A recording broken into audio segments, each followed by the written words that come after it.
Thank you to Aruba for sponsoring this video. Welcome to the Google Plus project. The first thing you want to do is create circles. They're what Google Plus revolves around. Check it out. The first is a new messaging app called Allo. Allo is a smart messaging app. We call it Daydream.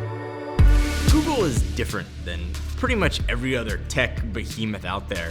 They're not afraid to develop products and services out in the open, kind of beta test in the public, and then kill them very quickly, even if people are using them and enjoying them. And as I was staring at my phone this week, wishing Inbox would magically show up again on my phone, I started realizing that Google's got a very long habit and history of making some very innovative products, some questionable, and then killing them. There's a whole website dedicated to things Google has killed. So I kind of started making a list in my head of products, services, and features that Google's developed, made, and then dropped the axe on. Some of them which were very loved and had a lot of future and potential. So here's that list and some suggestions for what Google can do moving forward.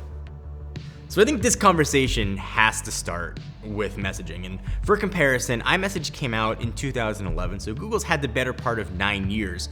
And to their credit, RCS is finally starting to be available on phones now.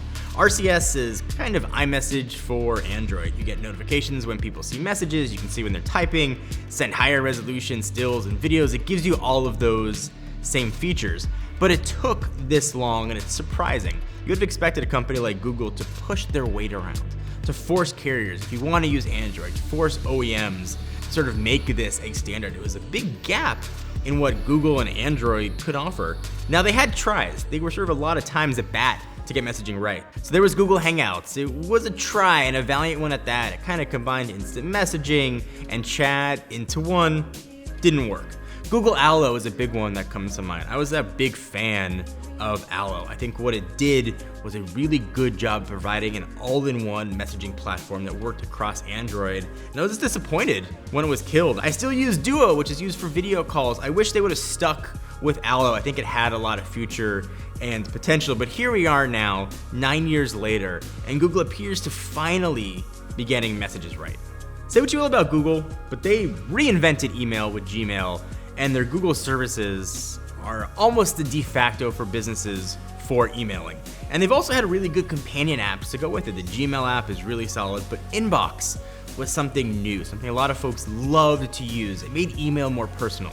It's helped show you what was important at the top, and it was available alongside the regular Gmail app. I used them both in conjunction when I wanted to see things that were important to me at that moment. Inbox was my go-to, and then I went to my other email app when I had to do general emails and replies.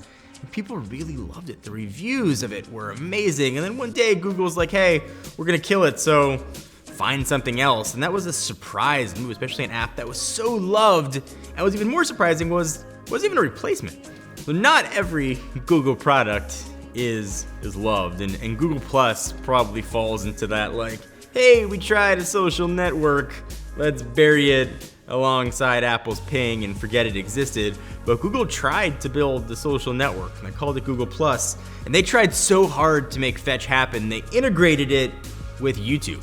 Remember, if you wanted to create a YouTube account, you had to link it to Google Plus, that's where all your information came from. It was a mess. And even with the platform as massive and giant as YouTube, that couldn't even get Google Plus off the ground. Just goes to show how hard it is to start a social network now if Google can't even do it. Probably how bad Google Plus was to use from a user perspective.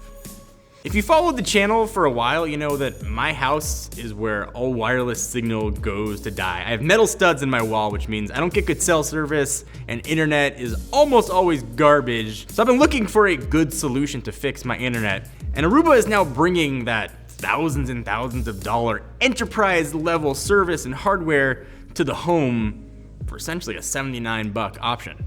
So it's enterprise level security too, it's WPA3, and you're gonna get really good coverage. And as a business owner, if you wanna keep your internet clean and you wanna ban adult content or you wanna ban gaming, you have the option of doing that all from the app with just one click.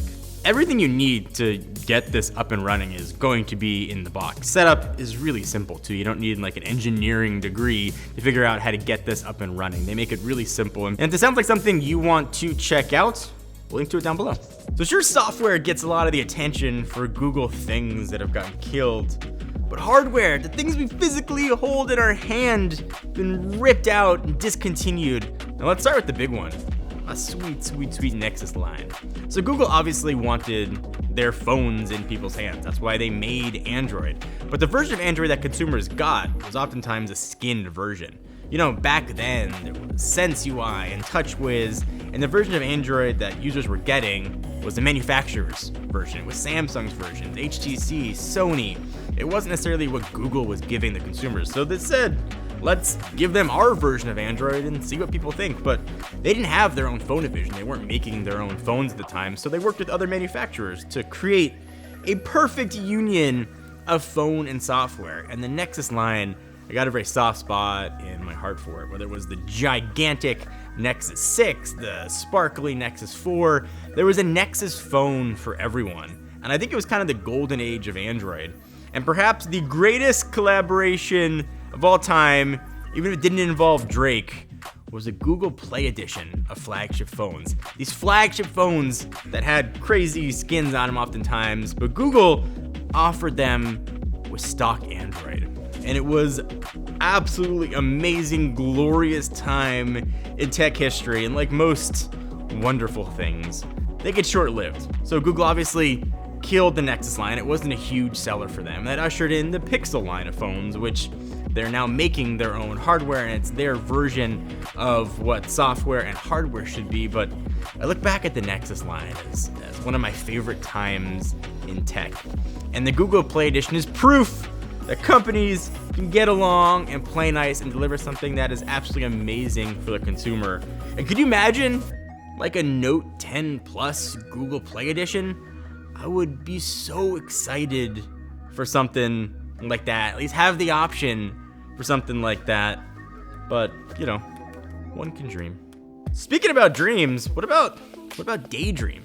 It's becoming more and more apparent that VR maybe isn't meant for everybody as it was once envisioned. Google's Daydream was built into their phones, and it was sort of VR for kind of everybody. It was set up as a teaching tool for education to experience VR in an inexpensive way. People seem to like it. I've never hopped on the VR train, but another example of something physical getting killed. When you look at products that are coming out now, like Stadia, it's hard to look at this and say like Google's gonna be supporting this in 6 years or 5 years. You know, not like you can say with Microsoft and Sony and their game consoles or their version of consoles. Is something like Stadia a passing fancy for Google, or it's something that they're going to commit to and build for years and years and years? I just don't know. And another hardware piece that I think people really loved, and surprisingly Google axed, was Chromecast audio. Google's Chromecast set the streaming world on fire. Inexpensive way to get your content on your TV. That message makes sense. But Google also had Chromecast audio. It was a really inexpensive way to turn essentially any speaker into a smart speaker that you could cast to. A 3.5mm headset jack, you plugged into the back of speakers, and that was pretty much it. If you set up on your phone and you were off. It was awesome, it was amazing, it's inexpensive, and Google said you've had enough nice things for you. No more Chromecast audio.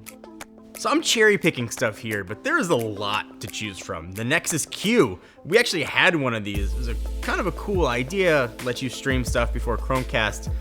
Google killed it before they even released it. They have a long history of like, hey, here's a product, and then no, there's no Nexus Q, or there's no messaging app for you, no Chromecast audio.